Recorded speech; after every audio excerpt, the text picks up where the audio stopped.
सोलापूर जिल्ह्यातील माढा तालुक्यात देखील जिल्हा परिषद आणि पंचायत समिती निवडणुकांची रणधुमाळी जी आहे ते जोरात सुरू आहे। आपण जर पाहिलं असेल तर उपळाई बुद्रुक जिल्हा परिषद गटाच्या अंतर्गत येणाऱ्या उपळाई बुद्रुक मतदान केंद्राच्या बाहेर आपण आहोत। ज्या पद्धतीने पाहिलं असेल तर सकाळच्या सत्रामध्ये जे आहे ते सकाळी 7:30 वाजता जे आहे ती मतदानाला सुरुवात झाली होती, मात्र प्रत्यक्षात दुपारी 12 ते 1 वाजेपर्यंत मतांचा टक्का हा जो आहे मतदानाची आकडेवारी ती संत गतीने होताना पाहायला मिळत होती। मात्र आपण जर पाहिलं तर या मतदान केंद्रावर अक्षरशः नागरिकांची मोठी गर्दी होताना पाहायला मिळते।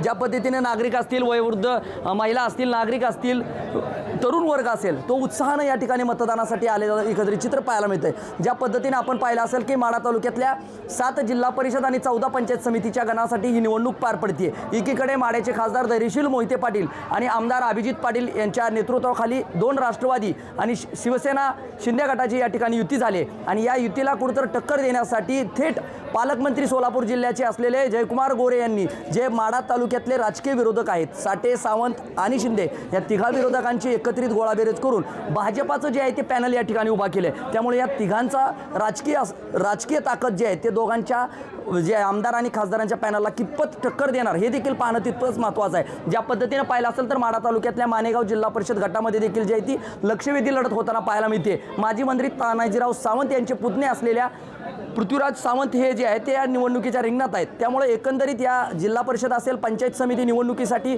मतदानाची आकडेवारी जी आहे ते टप्प्याटप्प्यानं वाढताना पाहायला मिळते। ज्या पद्धतीने 1:30 वाजता जवळपास 32% मतांची आकडेवारी झाली होती, मात्र आता तत्पूर्वी जी आहे ही मतांची टक्केवारी जी आहे ती वाढताना पाहायला मिळते। ज्या पद्धतीने आपण जर पाहिलं असेल तर मतदार जे आहे ते उत्साहाने या ठिकाणी निवडणुकीच्या मतदानासाठी जे आहे ते उत्साहात सहभागी होताना पाहायला मिळतात। त्यामुळं माढा तालुक्यातल्या मतदारांचा कौल काय असणार आहे, ज्या पद्धतीनं 30 वर्षाची सत्ता जी आहे ती पालथवण्याचं काम याच माढा तालुक्यातल्या जनतेने करून आमदार शिंदे कुटुंबियांच्या घराला जो आहे तो राजकीय धक्का दिला होता। त्यामुळे आता या निवडणुकीमध्ये काय धक्कातंत्र होतं की पुन्हा एकदा शिंदे कुटुंबीय, सावंत आणि शिंदे साठे यांचं राजकीय जी आहे ती पॅनलला साथ देतात हे देखील पाहणं महत्त्वाचं आहे। तत्पूर्वी पालकमंत्री असलेल्या जयकुमार गोरे विरुद्ध खासदार धैर्यशील मोहिते पाटील यांच्या प्रतिष्ठेची ही लढत पाहायला मिळणार आहे। माझा सहकारी कॅमेरा पर्सन गणेश गुंडसह मी संदीप शिंदे, TV9 मराठी, माढा, सोलापूर।